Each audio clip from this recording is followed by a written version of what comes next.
Found by Shadow Bunny Dragon.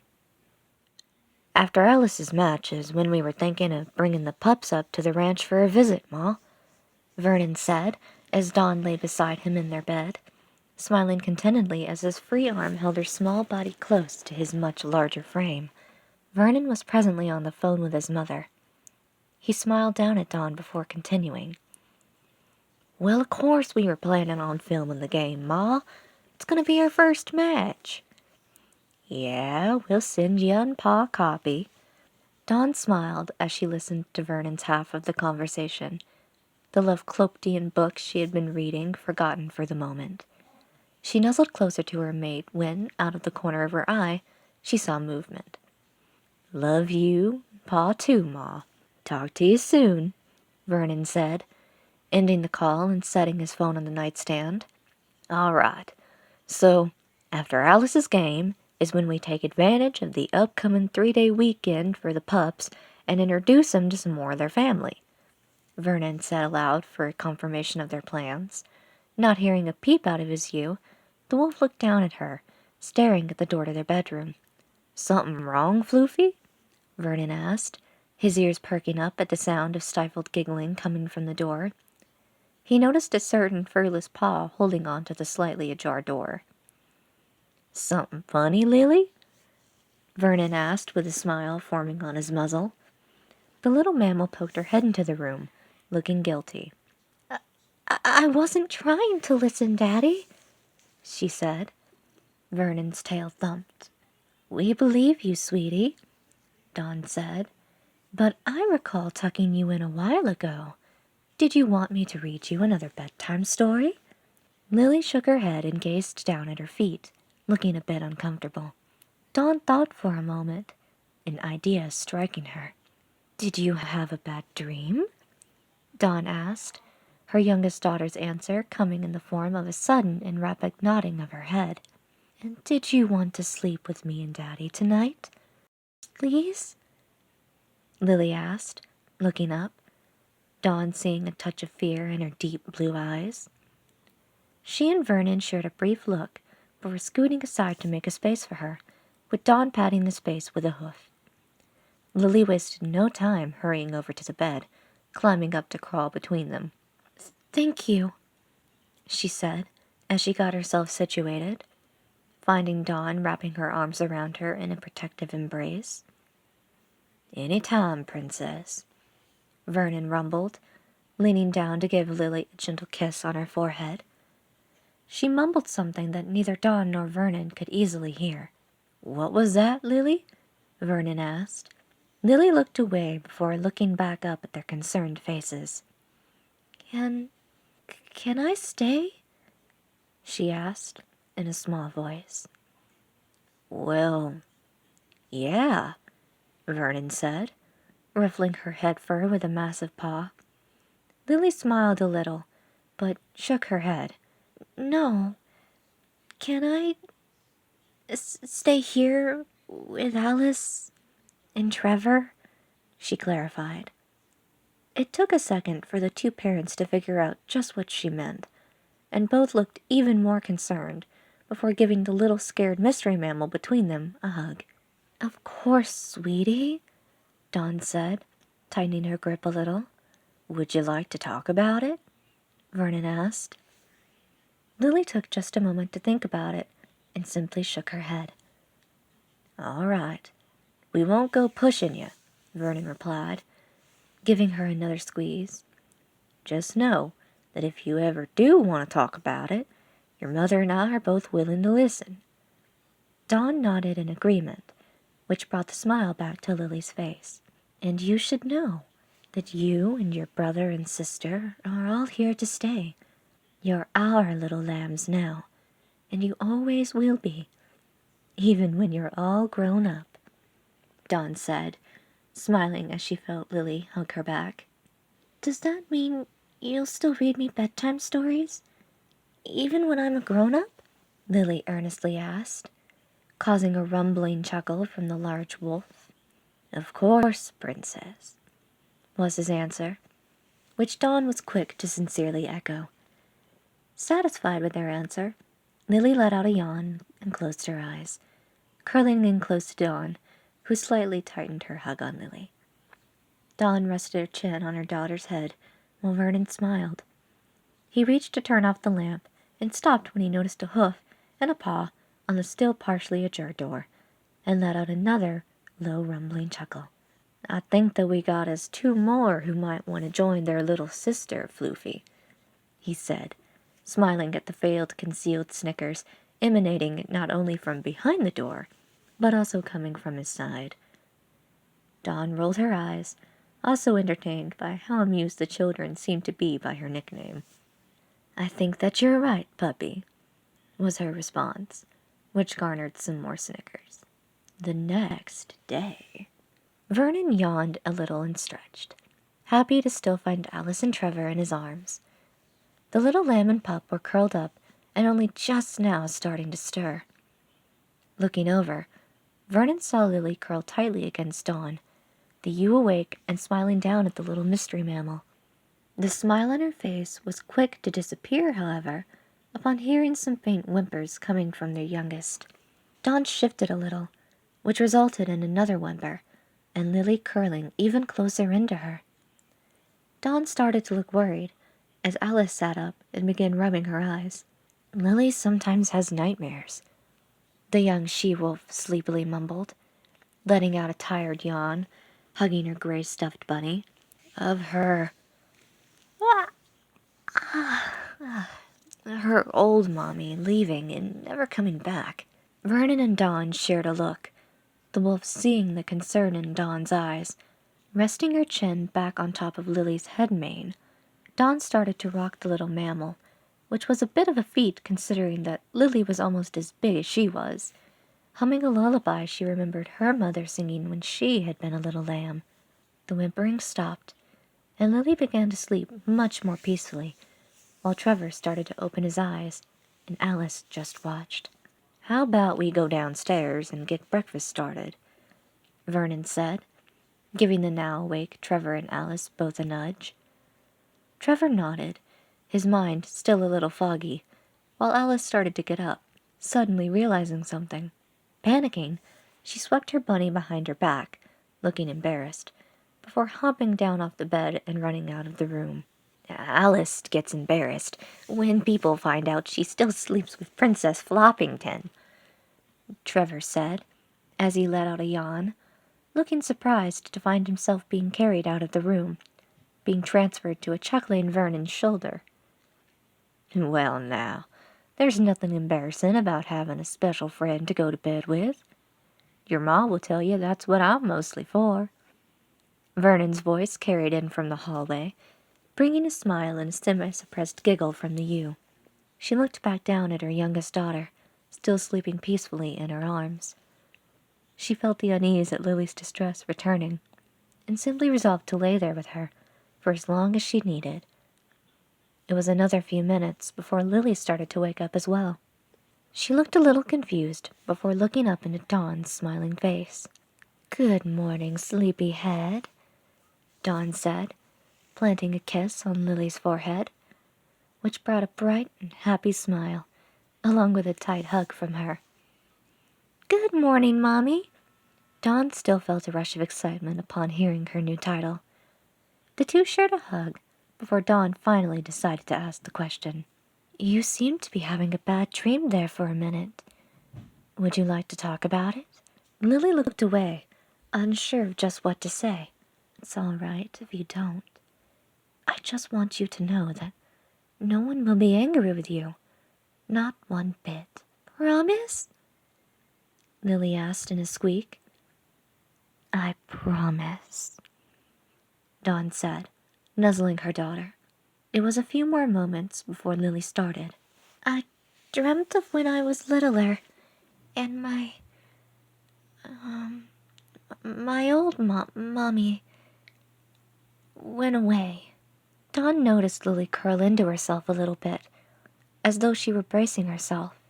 Once Dawn started rocking her, though, Lily seemed to relax a bit, which in turn encouraged her to open up a little bit more. "We were at a park. I remember that she seemed really sad and scared. She set me down at a playground, under a jungle gym. She told me to wait there. She said she was gonna come right back, but that she had to go away for a little while. But she was gone for a really long time, and she never came back. Lily sniffled as Dawn just held her. Sweetie, did that really happen? Dawn asked, perturbed. Lily nodded. I started to get hungry, but I didn't want to leave the place she told me to stay, because she might not be able to find me again. But my tummy really started to hurt, so I went looking for something to eat. I left the spot, and it got dark out, but then the light came back. But the park looked different, and I couldn't find the jungle gym, and I got so lost. So I hid. I didn't know what to do. And then a police officer, a great big grizzly bear, he found me. He was nice and offered to help me find my mommy, but they never found her? Dawn asked, her heart breaking at the thought alone of how scared the little mammal in her arms must have been. Seeing the tears in her eyes prompted the ewe to give Lily another kiss. I'm so sorry, sweetheart, she said, as she felt Lily renew her efforts to hug her close, offering whatever comfort she could to her daughter. I really want to stay. With you and Daddy and Alice and Trevor. I don't want to be alone again. Dawn was now holding Lily tightly against her chest. You won't be alone again, sweetheart, Dawn said, her own eyes prickling with tears that she was quick to blink away, focusing on reassuring Lily and trying to cheer her up. You and your brother and sister are all here to stay, and I have no problem telling you that again and again. Thank you, Lily whispered, burying her face in Dawn's chest. They laid there, holding on to one another for a while yet, before they ended their embrace. Lily's mood had elevated back to its usual level of brightness. Dawn gave her one more hug, and then let her run off to join the now audible giggles coming from downstairs. Dawn took a moment to wipe her eyes, smiling at the sounds of her happy children. She thought about what she had just learned from her youngest, and felt a pit of worry she had recently developed, ever since the adoption, return. Not that it had ever really left. She reached for her phone and texted Judy, asking if she was going to be free this afternoon.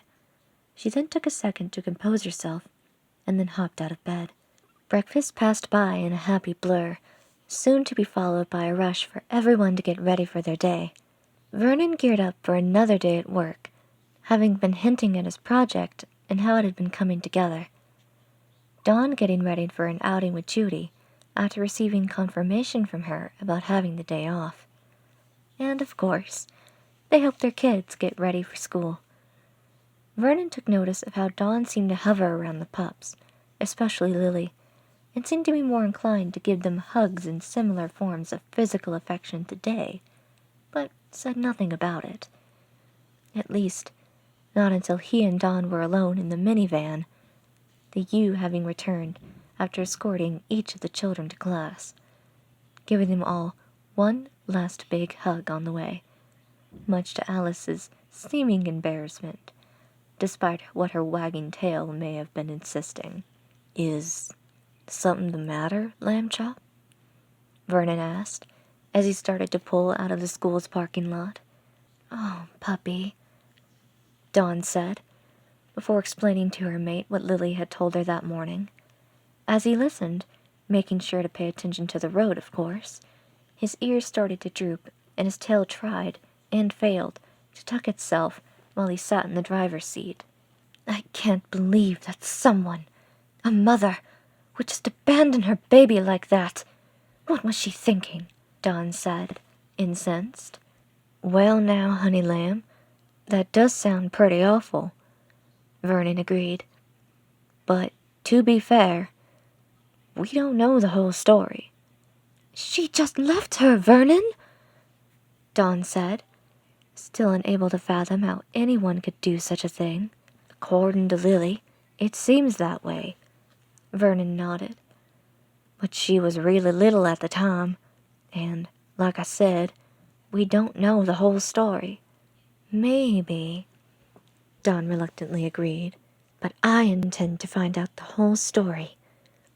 And when I find her, that female, I'm going to give her a piece of my mind for just up and abandoning my baby. Hun, Vernon started as he pulled back onto their street. Are you sure that's a good idea? Whatever Lily is, she's almost as big as you. So I imagine that a full-grown member of her species is probably pretty big. Maybe even bigger than me. Doesn't matter, Dawn said, puffing out her cheeks in anger, which, unfortunately, according to Vernon, and just about anyone else who'd seen Dawn's angry face, it was quite adorable, thus defeating its own purpose. I know that you can be a force to be reckoned with, Vernon said, holding back a chuckle. But maybe it just wouldn't be a good idea to make contact with Lily's birth mother. Maybe there was a reason, or maybe she never intended on abandoning her in the first place, but something happened to her. Or maybe she's, no longer around. Dawn's anger deflated a little, and she let out her held breath. I guess you do make a good point, puppy love, Dawn conceded. But Lily still deserves to know more about what her species is. I don't know. I thought that maybe information about her birth mother might give you something to go on, Vernon offered as he pulled into their driveway. Well, yeah. This piece of information that Lily provided might just be the lead we need to move forward, Dawn said as she unbuckled herself and opened her door. I agree, Floofs, Vernon said, his tail breaking free to wag as he leaned over to share a kiss with his mate. And just remember, Dawn, if anyone can do it, it'll be you, Vernon said, smiling smugly at the snort he got from Dawn. Vernon, you promised that you would stop with those jokes, Dawn said, reaching over to playfully swat the wolf on his arm. Hey now, you told me to stop. I never said that I would, he chuckled. Dawn rolled his eyes, smiling as she muttered about him and his dad jokes, and how they were much more appropriate for him now. With a quick goodbye, Vernon pulled back out and headed on into work, while Dawn waited for Judy to pull up. She didn't have to wait too long before Judy zipped up in the bunny-sized, beat-up-looking truck her parents had given her last year. Dawn smiled as she greeted one of her closest friends, climbing into the passenger seat. They started with the usual idle chatter as they made their way to their destination. Dawn talking about the most recent developments of being a parent, Judy excitedly talking about her police work, as well as news from the family farm back in Bunnyborough. They pulled up to the newest cafe to have caught Dawn's eye, as it also doubled as a bookstore. Stopping to claim a table by the large window and placing their orders, the ewe and the bunny then spoke softly to one another as they perused the aisles, looking through various titles. Dawn told Judy about the children sleeping with them the previous night, which the officer found to be adorable, followed up by waking up and learning more of Lily's mysterious origin. So, Lily was picked up 2 years ago, after her mother just left her in a park? Judy asked. Dawn had known Judy long enough to be able to tell that the gears in Judy's mind were already starting to turn. Yes, it just made me so mad to think about. But, on the other hoof, now that I have a little more information to work with for my research, Dawn picked up a small book of children's fairy tales. Has she given a description of her biological mother? Judy asked, taking note of the frown on her friend's muzzle as she asked. Well, no. But out of fairness, a species this rare is going to stand out. All I have to do is find the park she was found in, and then start to ask around, Dawn said, putting the book back. Or Nick and I could do it, Judy offered, spying a detective book she had read when she was a child, her personal favorite of the Hurdy Boys books, and grabbed it. Dawn looked over at Judy in surprise. Judy, I couldn't ask you to do that. Why not? Was the bunny's response. Nick and I can easily find and talk to the officer who picked Lily up, as well as ask around. And Nick is a natural when it comes to interviewing mammals. Dawn rubbed her arm with her hoof. It does sound like you can get further than I can on my own, but would that be allowed? No rule against asking around if some mammals had seen a strange-looking mammal 2 years ago, Judy said with a shrug, noticing Dawn's growing excitement out of the corner of her amethyst eyes. Besides, Judy casually commented, as a potential godparent candidate, I, of course, want to help all 3 of your kits in any way I can. Dawn froze, looking very much like a deer jogger she had seen once, who had almost been run over after he'd frozen in place, mid-run, upon looking into a set of headlights from one of her neighbor's cars. Sweet sawgrass! We haven't even discussed who the godparents will be, Dawn thought, feeling a momentary surge of panic.